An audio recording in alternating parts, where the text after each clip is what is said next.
nakita natin ang kagila-gilalas at makakabalibutong talento ng ating best man na si Joseph.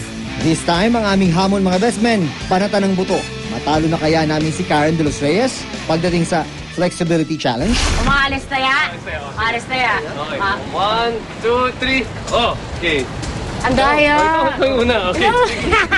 Dito na pa. Kung saan? Sa grass. Kung saan? Diyan sa grass. Diyan. Oh, sige. Okay, 1, 2, 3.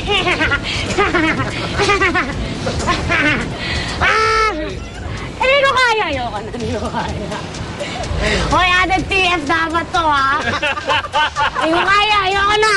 Hindi, yung split. Hindi ko in-expect na pati ako. Naka-nyort ako, di ba? Hindi ko alam. Nung ginawa na ni si... ako pala una no? Ako nga pala. Di, sige na. Kayanin. Panahon ko na to put my yoga powers to the test.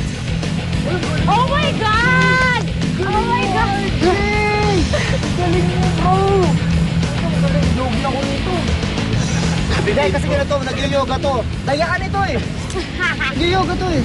Hindi lang ako ready na... Kasi usually pag nag-yoga ka, bago mo gawin yung ginagawa niya mga posisyon, kailangan may konting... Breathing exercise. May breathing pa yan na may mga warm-up hanggang makarating dyan.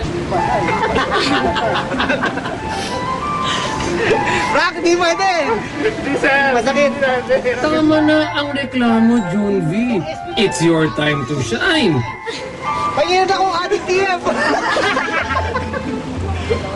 Ayoko nun. Ang sakit nun. Wala, I can only stretch that far. Wala na. Hindi kaya? Mapupunit. Hindi nga kaya. Hindi kaya! Okay lang, tayo mo na. Flex mo tayo. Hindi ka kaya. Flex na ko. Ito pinapa-flex ko. Hindi mo siyang turuan. Walang technique. May ginagawa dito Hindi ko alam kung talagang ginagawa rin ni Joseph yan. Yung tinatawag dyan, mula banda. Yung ginagawa dyan sa mula banda, yung tinatawag na sa Sanskrit yan, sa English, inalak. Ibig sabihin, yung muscle mo dito, Mula banda pa. ginagawa, iniipin mo ganyan para magawa mo yung... O ikaw, kaya mo yun? Bigla siyang tumayo eh. Baka kaya mo yun. Total, magpapahuli ba naman?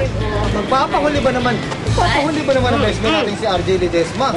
Dahil di na ako kontento sa pag-split, pahamunin ko si Boy Bale pagdating sa palambutan ng katawan. Patalo. Okay. Huwag ka magpapatalo, pare. Ganyan? Sa loob. Yan. Pwede mo bang maabot pa? Hindi na. Wow! Ano pa? Isa pa kanina. Oh! Oh my God. Wala siyang palakas. Patay. Wala siyang palakas.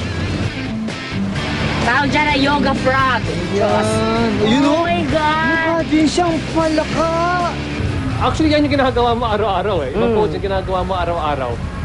Pero kasi may ginagawa tinatawag na practice na Ashtanga Yoga na talagang series of sequence ng mga poses eh. Di ba?